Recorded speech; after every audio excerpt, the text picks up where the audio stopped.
Blog Talk Radio.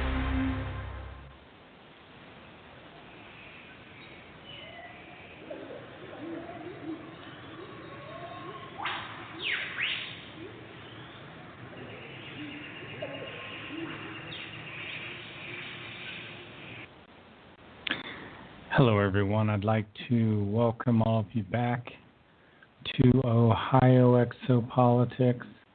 I'm your host, Mark Snyder, and we're going to be talking about the Billy Meyer case this evening. Edward Albert Meyer is an 80-year-old man. He lives in a tiny mountain village in Switzerland called Hinterschmid-Ruti. It's about 52 minutes east of Zurich. He lives in what you might call a pine forest or in that vicinity. His extraterrestrial contacts can be traced back to when he was growing up in an area called Bulak, Switzerland, which is even a little north of Hinterschmid-Ruti, where Billy lives now. He started to get telepathic messages from a man named Svath.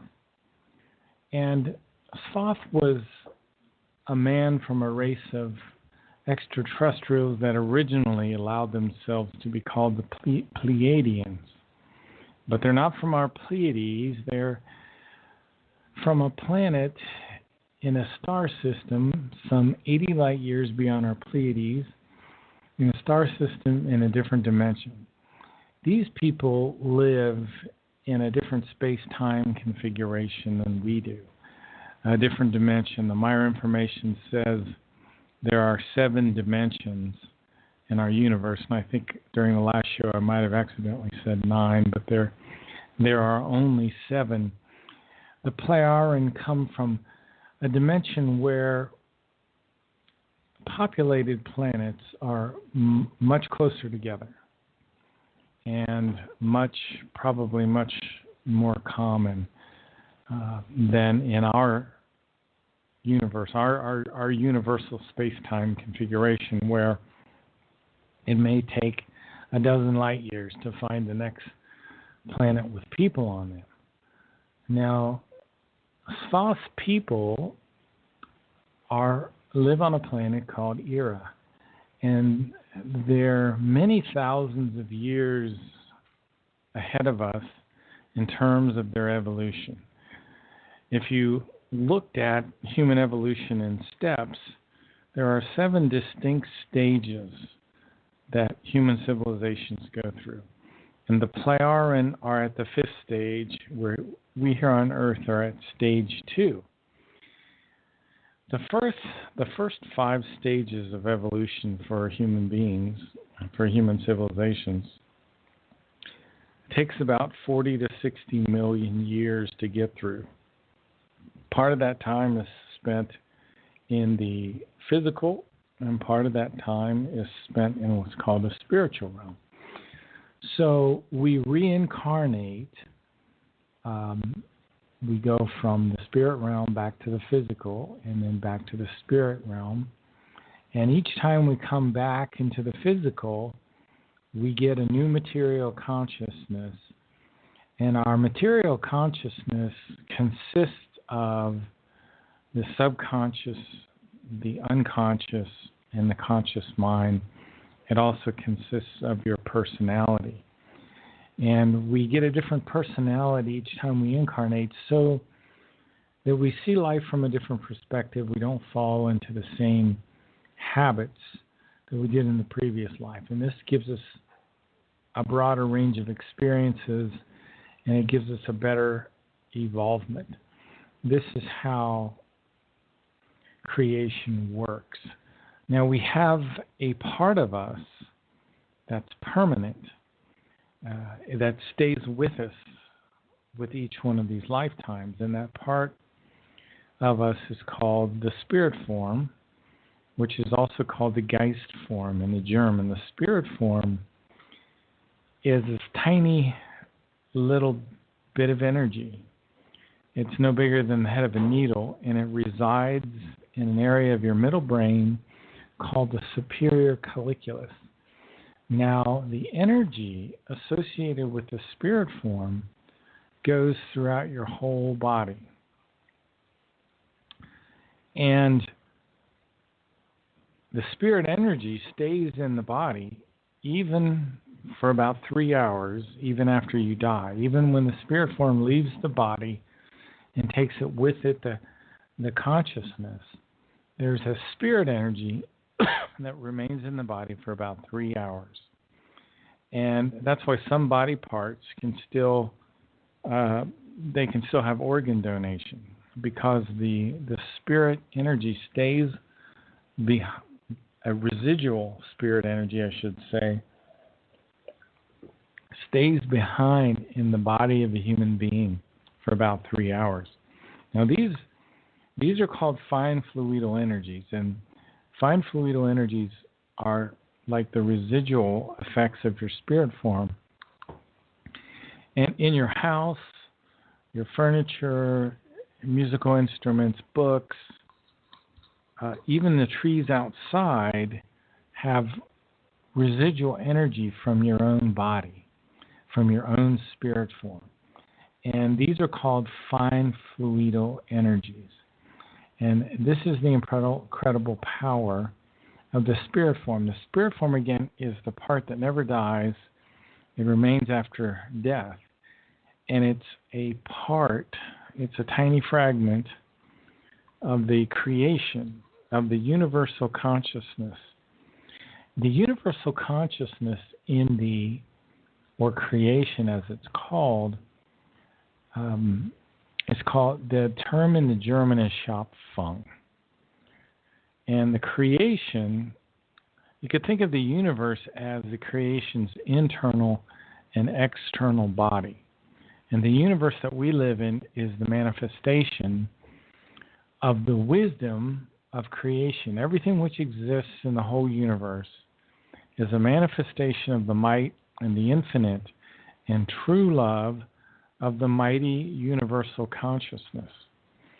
Now, if you look at the structure of creation, it's very much in the shape of an egg, and it has counter-rotating belts, 7 belts in all.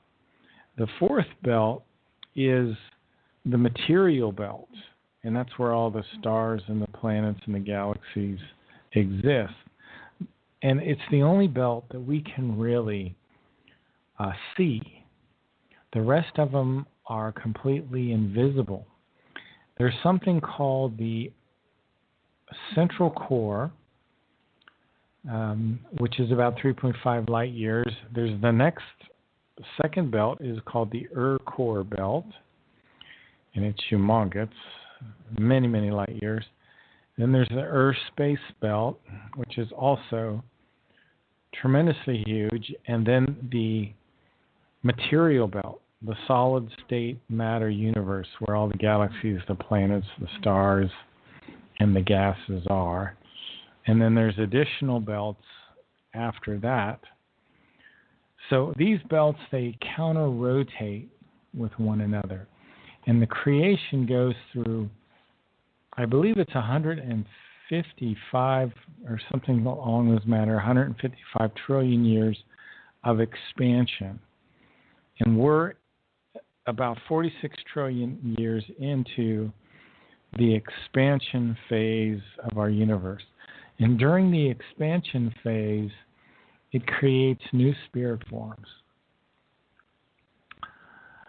And that's what's going on. Our universe is getting bigger.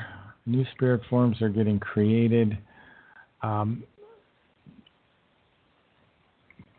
Plants are being created. Animals are being created. People are being created. And that's part of the way the creation works. Now, the incredible splendor of nature is the visible expression of the love of creation. The first creational natural law, this universe that we live in, this creation has laws.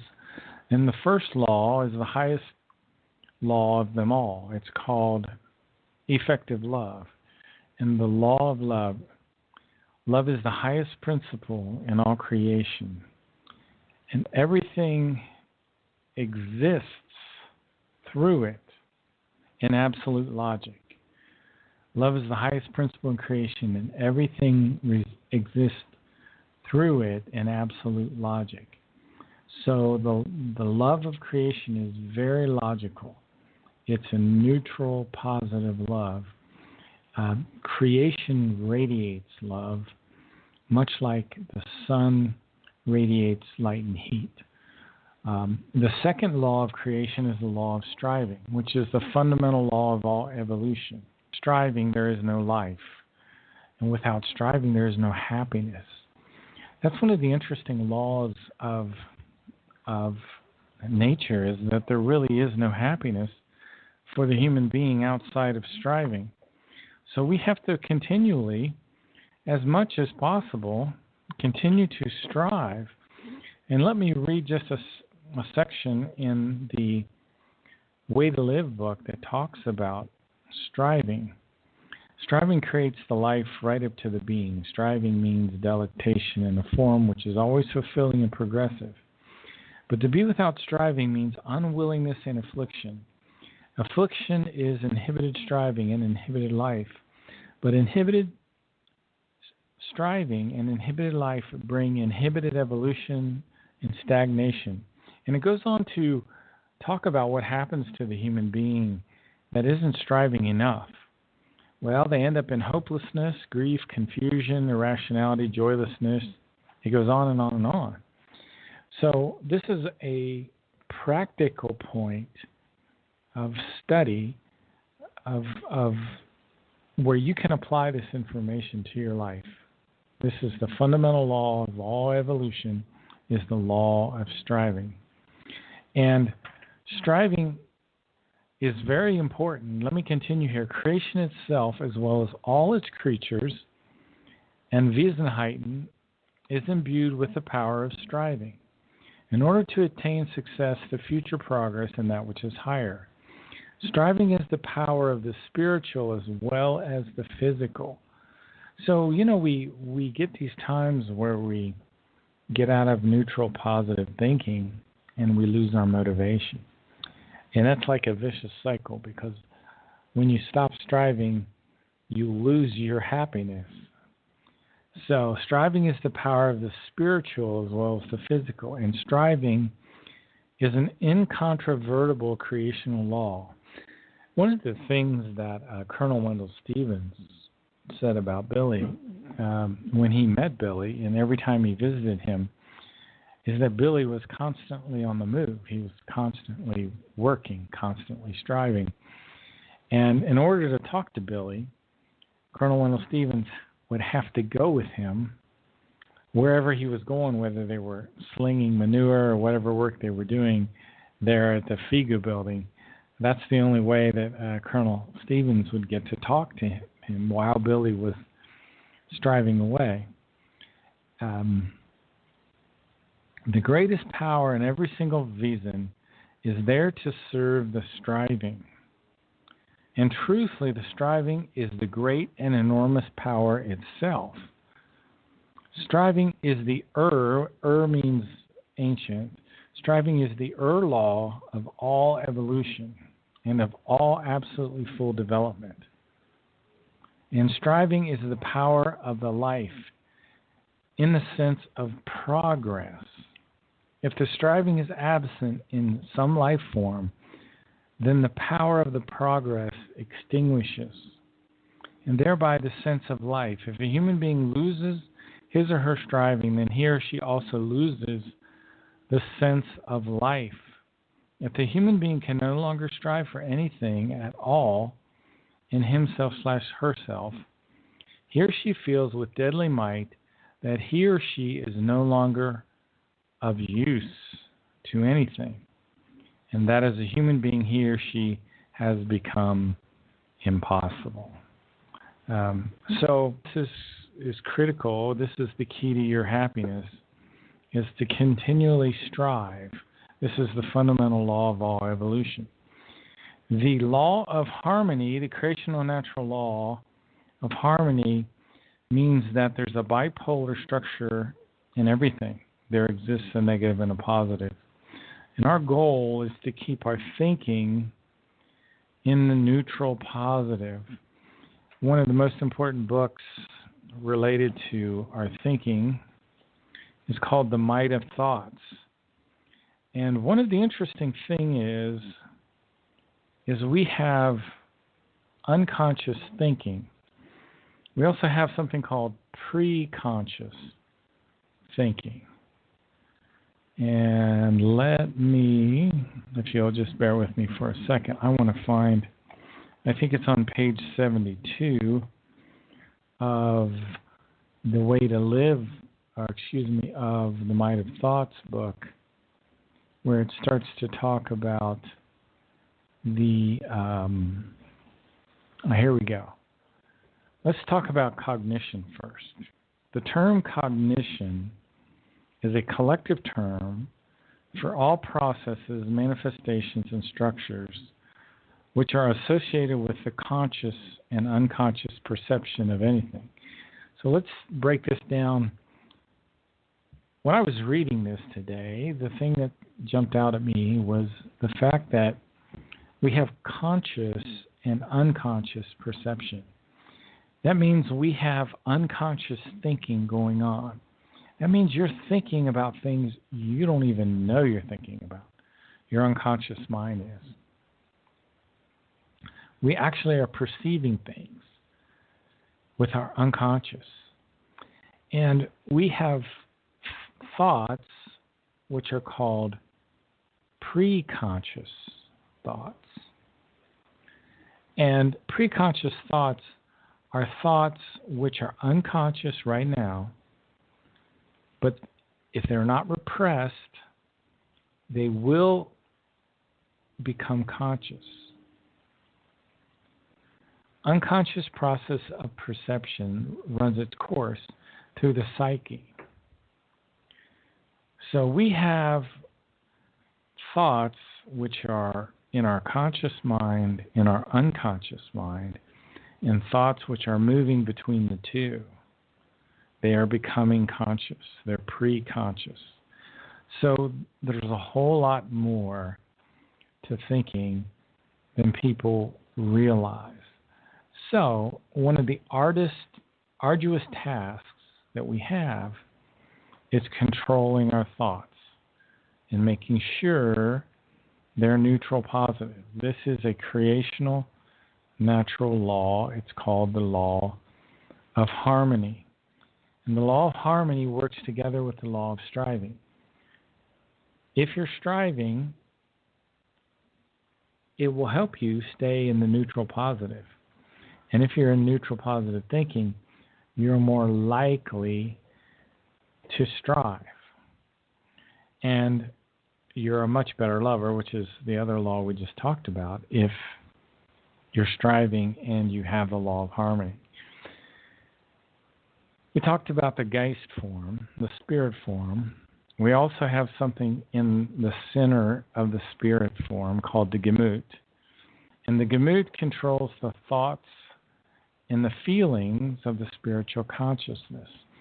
The Gemut is the counterpart to our psyche. The Gemut is our connection with the universal consciousness. There is something called the universal Gemut. Let me see if I can find it here. Just the way our spirit form and this controlling factor called the Gemut, the universal consciousness does as well. Let me read this. This isn't exactly what I was talking about, but it's interesting. Creation is identical to universal consciousness, which guides and prevails the being of consciousness. It is a double helix, egg-shaped configuration that simultaneously constitutes the universe in its growing expansions. Its pulsating double helix arms live as spiritual energy, while rotating against each other. And now this is what I was talking about. Creation, through its entirety, pulsate the universal Gemut, a non-translatable German term for the spiritual counterpart to the psyche. So the universe has something called the Gemut. Our spirit form has something called the Gemut. And the Gemut controls the thoughts and the feelings of our spiritual consciousness.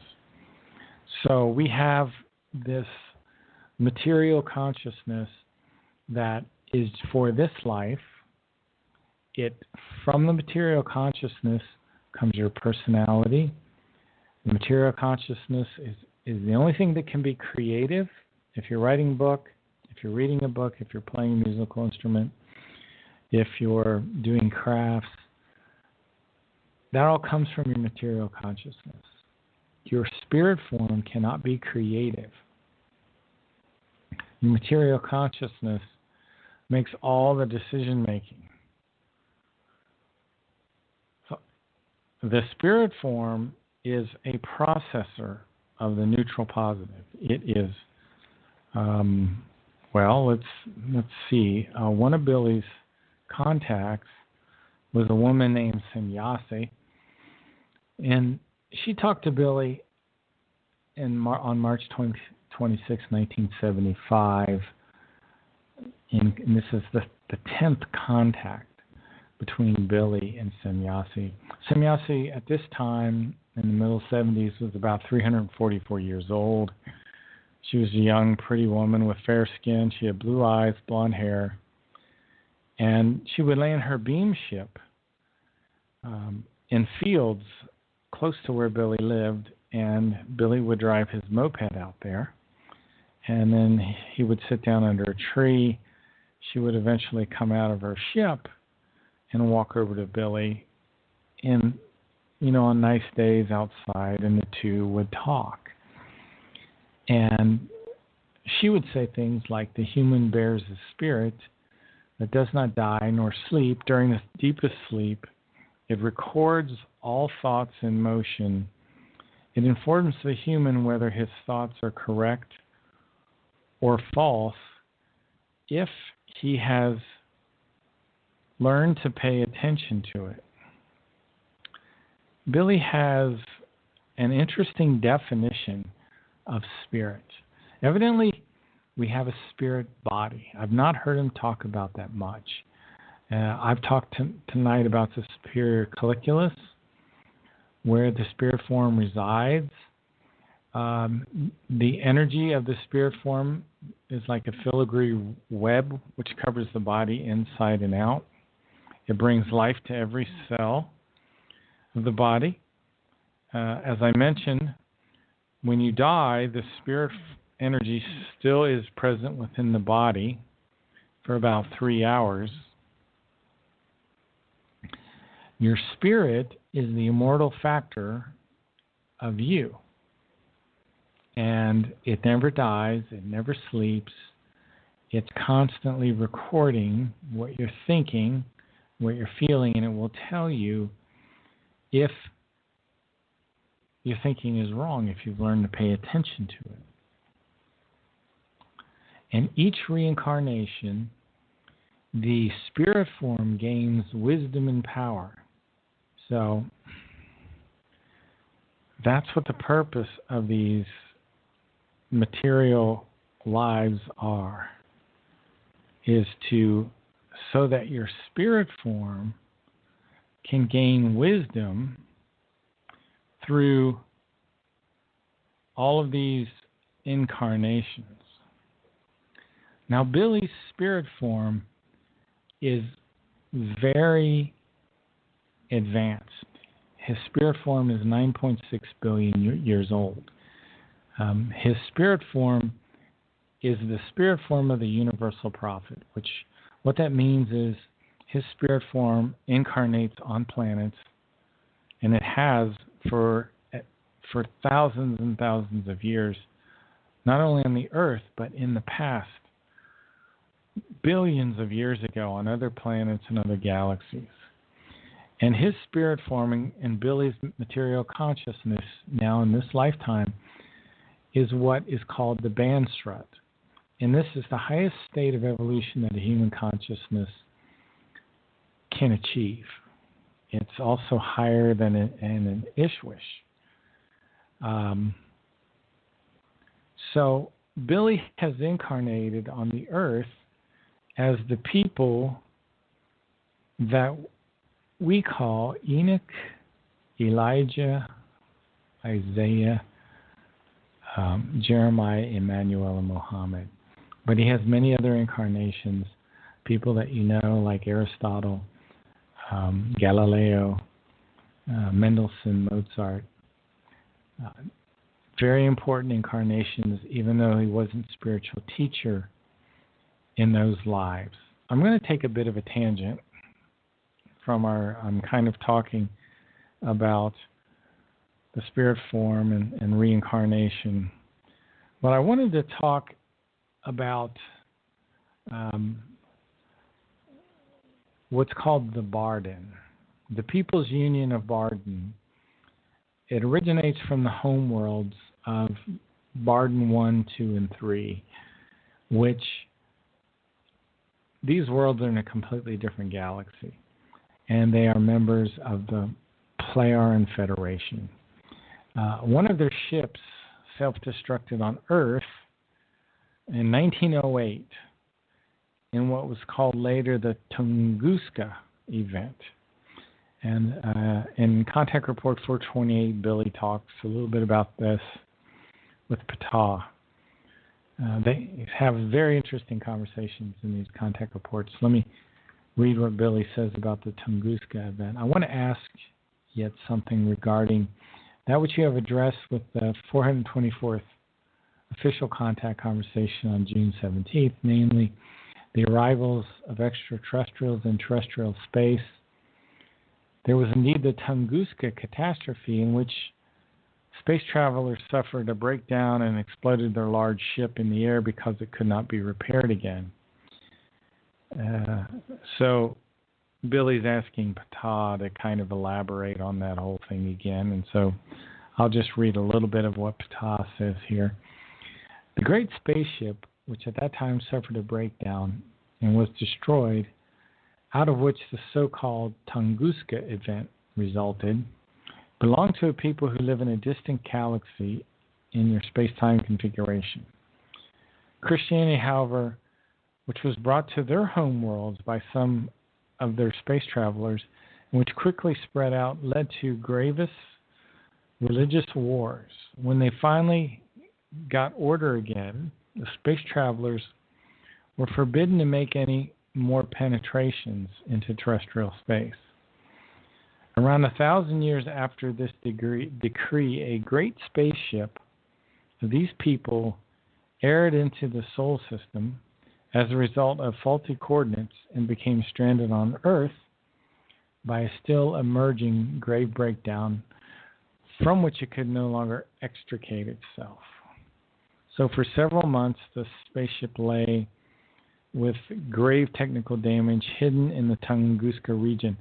Tunguska is in the northern part of Russia, I believe, whereby a large number of space travelers mixed, unrecognized among the Earth humans far from the hiding place, and sexually engaged with them, which resulted in many of them becoming sick with syphilis, and they returned to their spaceship, and they infected many others with it. That had very evil results for the space travelers because very quickly, as a result of their constitutional difference, dangerous mutations of the disease arose. Just as quickly expanded to a plague-like disease, an epidemic, which cost many their lives. They could not expect help from the homeworld because, according to the old determination, it was forbidden for them to approach Earth. Apart from that, other extraterrestrials stationed on Earth, namely us and our confederates, were prohibited by the government of the homeworld from helping the space travelers. Consequently, we had to hold ourselves to our directives, for only self-destruction remained for the Earth strangers, as they determined They built an atomic bomb and brought their ship up to a height in the atmosphere and then caused it to fall in order to ignite the bomb. So they exploded their ship and it was torn to pieces, a monstrous explosion. And that's the Tunguska event, according to the Meyer information. Very interesting story. Bit of a side tangent. I thought it would be kind of interesting to go on that for just a minute or two. I want to talk a little bit about Billy's mission, just a little bit, and what Svath told Billy about his mission. In Svath's explanation, Svath told Billy, "Edward, listen very close to what I have to say to you. It is not for no purpose, rather for certain reasons, that the series of our meetings has come about. The cause for this argumentation leads back to determinations which lie very far back in the past, and according to which, during the time of your present life, you are fitted into a certain task predetermined by yourself." So this again is very strange. Billy, I shouldn't say Billy, but I don't know what else. His spirit form created this mission, determined this mission many, many thousands of years ago, tens of thousands, as was the case repeatedly in your spiritual line of reincarnations in former lives and other personalities and bodies, in order to fulfill the mission of proclaimer and to bring the whole humanity peace, true love, freedom, and unity, as well as unencrypted knowledge of spiritual matters and that which pertains to creational laws. You know, these talks with Svath are truly amazing if you pay close attention to them. They're absolutely awesome. Because of your self-determination, which far precedes the present, you have entered life as a proclaimer of the truthful creational laws and recommendations. Thus, as a prophet, whereby, however, you will only take up your actual mission and fulfill it when the time has become ripe for it. Now, interesting. The date that Billy's mission became ripe was the 28th of January in 1975. You know, I always thought the middle 70s were just an incredible time. And just amazing things were going on in the earth. I kind of feel like we're almost in a time where we're declining. I can't quite explain that or what I mean by that. It's hard to put into words, but I feel we're in a real struggle for our future right now. And if we don't get back on track, really grievous things can happen. But let me continue. Until then, you will be rigorously learning in many countries of this world with different teachers who are informed about your arrival and who have been connected with me for some time or will be in connection with me in the time to come.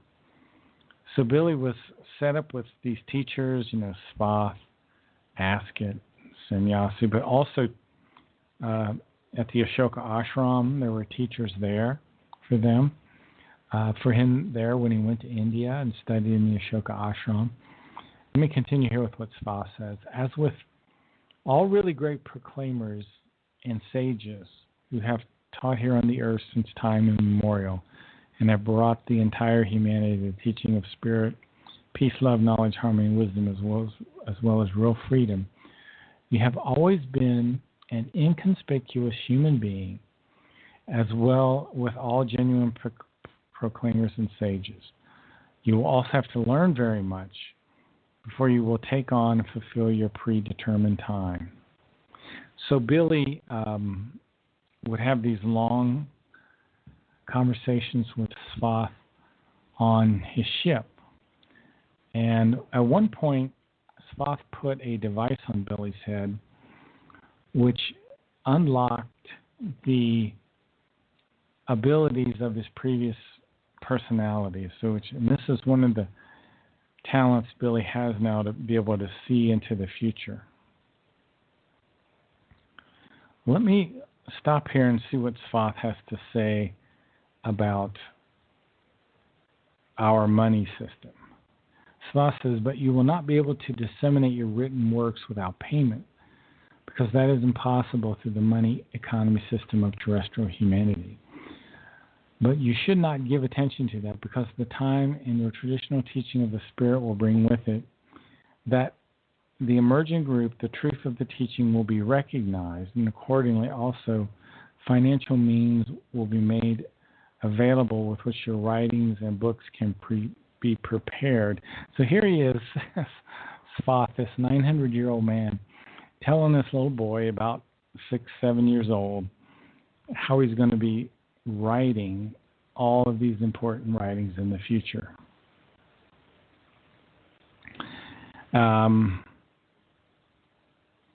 It is very, very interesting, this contact. I'm going to continue. Actually, I got off on a bit of a tangent there because I was talking about Contact Report 10 and about Semyase, who was Billy's third contact. And he did meet with her in that year, that magic year, 1975, that I was talking about, where the mission became ripe.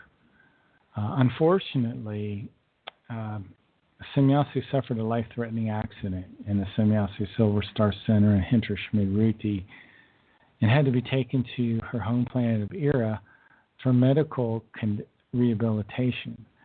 And on February 3rd, 1984 was the very last contact between Semyase and Billy, because as an after effect of her accident, she suffered a cerebral collapse in 1984. And she's currently recovering in the Tao universe. So that's the story of Semyase. Quite unfortunate. What happened was Jacobus, one of the people, the Figu, accidentally walked in while Billy and Semyase were speaking. And I mentioned earlier about those 7 evolutionary steps that human civilizations go through. And the Plejaren now are at the 5th stage of evolution. And their society will move into the 6th stage, probably not that much longer from now. And in the 6th stage, you lose the need for a physical body. So the Plejaren will shortly, maybe 1,000 years, maybe 100 years, I have no idea, but their next stage will be to move into the 6th stage, and it lasts longer than I thought. It's something like 40 to 50 million years, where we're in a half physical, half spiritual body. So they're no longer, at their current stage, no longer compatible with Earth humans, because our thoughts radiate such an unhealthy, immature kind of vibration. It literally causes them to lose control of themselves. That's why she fell. That's why she hit her head. That's why she ended up on her ship. And that's why those contacts had to be cut short. Now, it should be clear after me saying that why they do not want official contacts with Earth human beings. They can't really afford to be around us because of our thinking. Because of our thinking is not healthy yet. And so, they're so telepathic.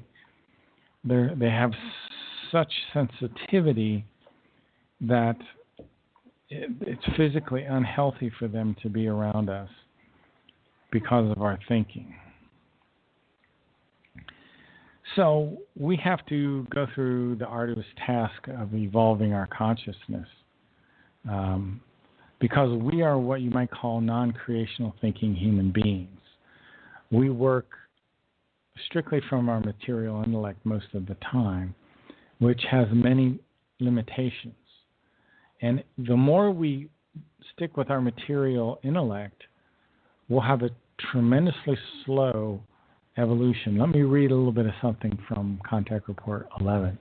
In a non-creational thinking human being, the material intellect, with all its given limitations, takes the highest place and thereby has a consequence of tremendously slow development of the spirit and of the consciousness. The material intellect accepts the testimony of the material senses and their resulting conclusions, but rejects our deepest subjective intuitions. And we shouldn't be rejecting those intuitions, because our spirit form sends impulses to our material consciousness. And those impulses, in many ways, guide us. I've talked a lot about creation today, and I've talked a lot about the spirit form. There's a book that's extremely controversial, I would say. And there's an interesting article up on theyfly.com, and it's called God_delusion. And Billy has a new book. It's somewhat new. Marianne Eulinger has written an article about it. I've talked about it before. She wrote this article in 2009, and it talks about the God delusion or God delusion insanity. And she calls the book a masterpiece, where Billy talks about the creational universal consciousness and how that does not correspond to our religion's notion of God. So let me read a part of this to you. It says, of the 7.5 billion human beings, and we have almost 9 billion now, which at this point in time constitute the Earth's population, 4/5 of them profess a belief in one of the 6 world religions, or in one of the sects which have emerged from them. They believe in a God whose name may not be named. They believe in a creator God, in Jesus Christ, in diverse saints, in Allah, in Shiva, in Brahma, or whatever they all are called, in nature gods and tin gods and so forth. They are mostly also firmly convinced that they thereby believe in the legitimate creator of our universe and the one who determines their fate. They pray and beg for favor, health, objects, or material wealth. They hang rosaries over the rearview mirror of their car and it crosses around their necks.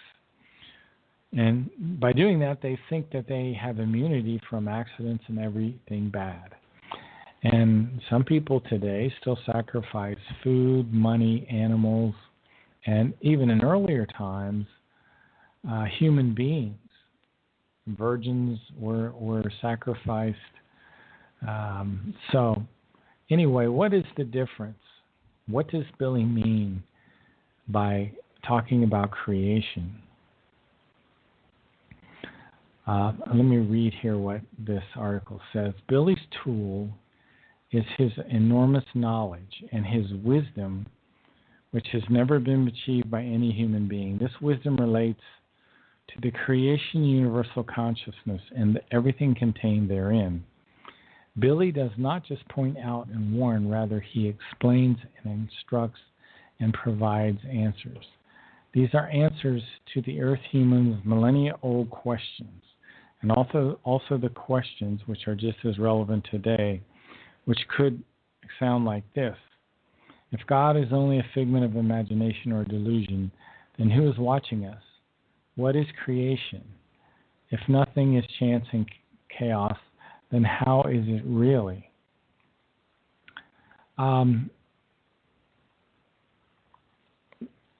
This book is extremely interesting. It talks about what's called the God delusion insanity, which is a kind of mental illness now that's a part of the genetic structure of people on Earth, and it's much like a disease, he said. And it's this part of the challenge that we face here on the earth, is this ingrained belief system which is counterproductive and which is part of so many of our religions today. And this book is something hopefully someday I can get a hold of. I'd love to put my hands around that and try to get a greater understanding of what that is all about. Now, I briefly started to talk about the might of thoughts, and I got off on a tremendous tangent.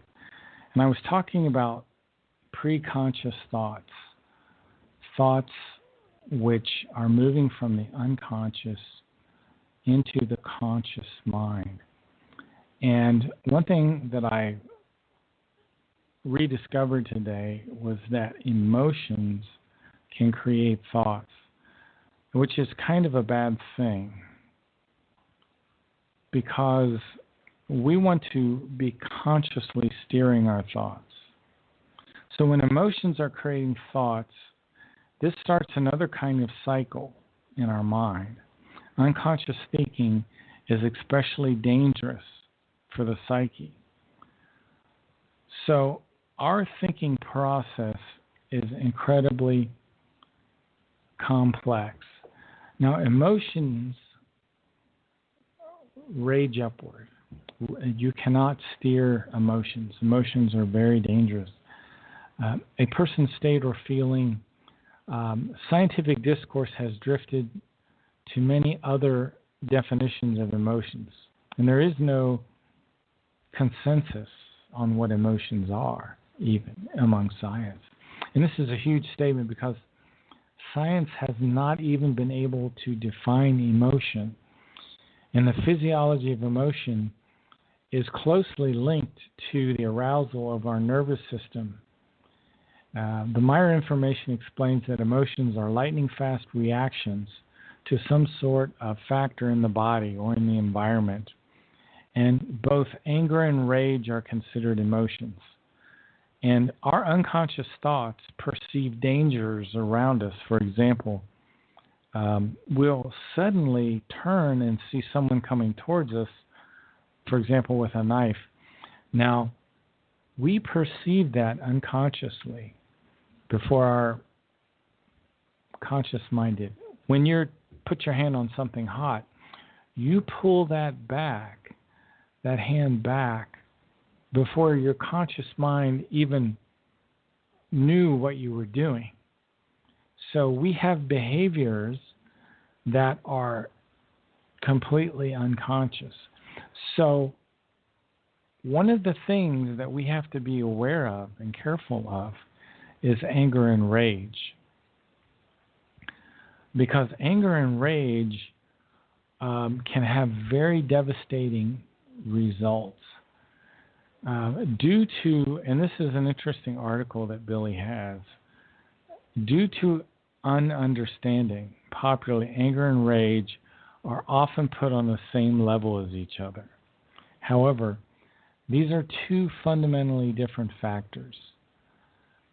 During the emergence of rage, the thoughts and the feelings run out of control, and emotions are allowed to run free. Now, anger and rage have a very dangerous effect on the human body. They can cause problems like cancers, problems with the liver. So, and a lot of times, anger and rage are coming from an unconscious or a subconscious level. In other words, rage and anger spring up before we realize it many times. So let me continue here with what the Meyer material says. Perhaps, let me continue. Rage then must be met with love and feeling for others. So that is the way you counter your rage, as well as kind-heartedness,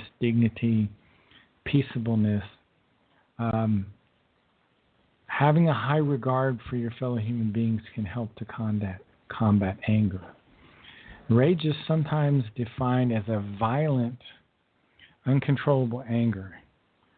Also, not using our intellect can lead to rage. By definition, anger is a violent, uncontained outburst, leading right up to a fury of uncontrolled, wild thoughts and the feelings associated with those thoughts and emotions. Now, the danger of anger and rage is that it can lead to a loss of discernment. Discernment is the ability to judge well. Discernment means to recognize or perceive clearly. It is very dangerous when we lose our discernment.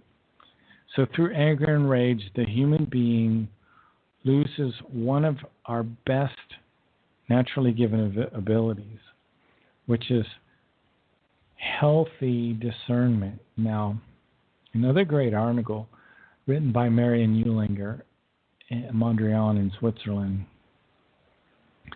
is about anger. It's entitled "Anger Harms the Liver." And she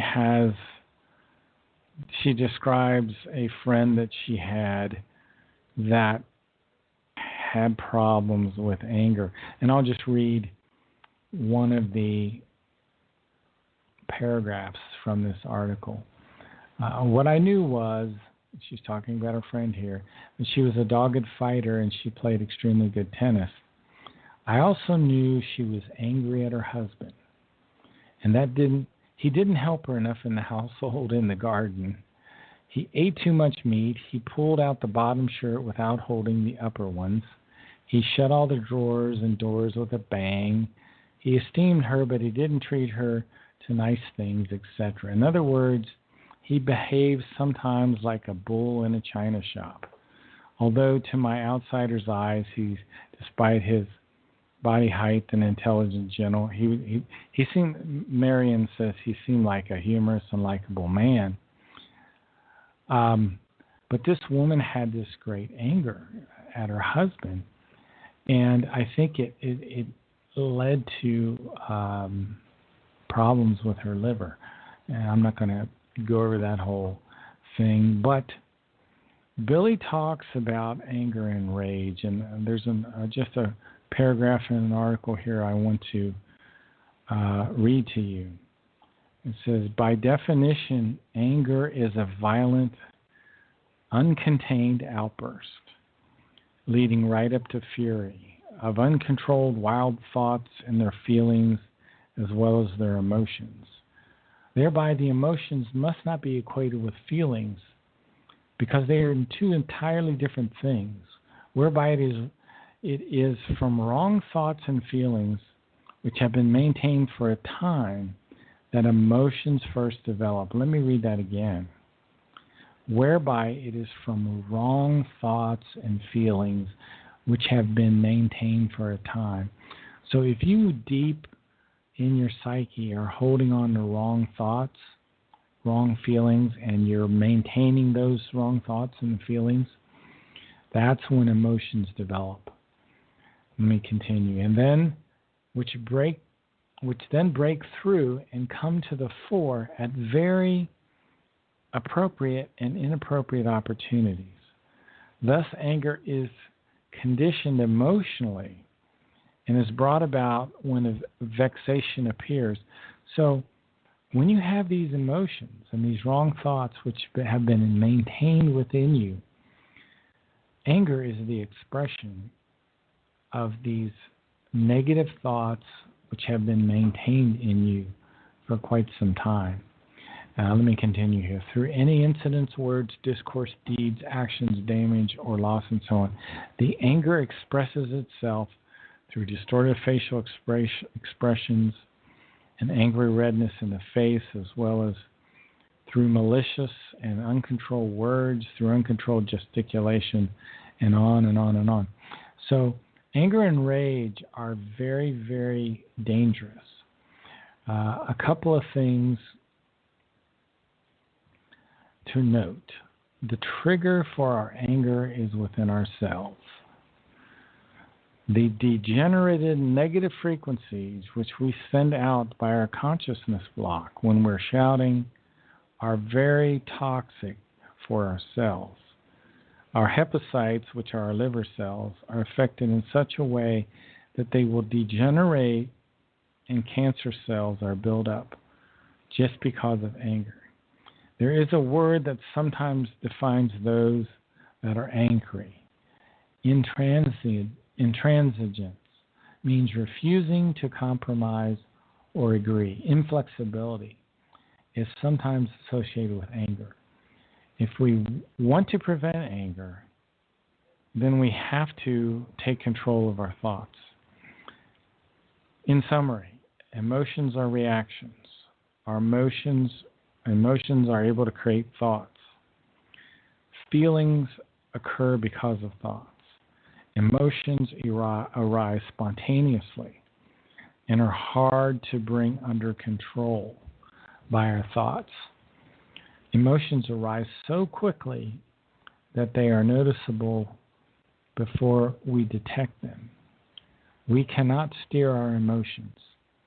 There are still many other effects which affect our unconscious cognitive processing. As I was talking about the unconscious processing.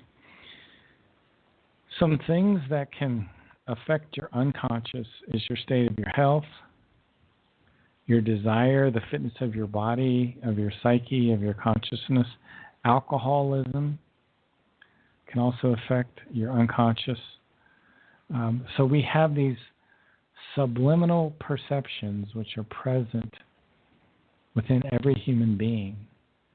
And the unconscious mind are the processes in the mind that occur automatically and are not available for us so much. They include thought processes, our memory, our motivation. Unconscious thoughts are related to automatic thinking. This is extremely dangerous. This is when we go into the vicious cycle of negative thinking. When something is automatic, it is worked by itself with little or no direction from the human being. So what we need to learn is introspection, to examine ourselves, to observe ourselves, our mental and emotional processes. We really can't have introspection into the unconscious mind, but we can start to see patterns and we can start to come to a better understanding of ourselves when we see these emotions jump up. It's important to be aware that these unconscious thoughts that we have are extremely powerful, and I think we've talked a little bit about the power of the unconscious. The power of the unconscious is incredible. The power of our thinking is incredible.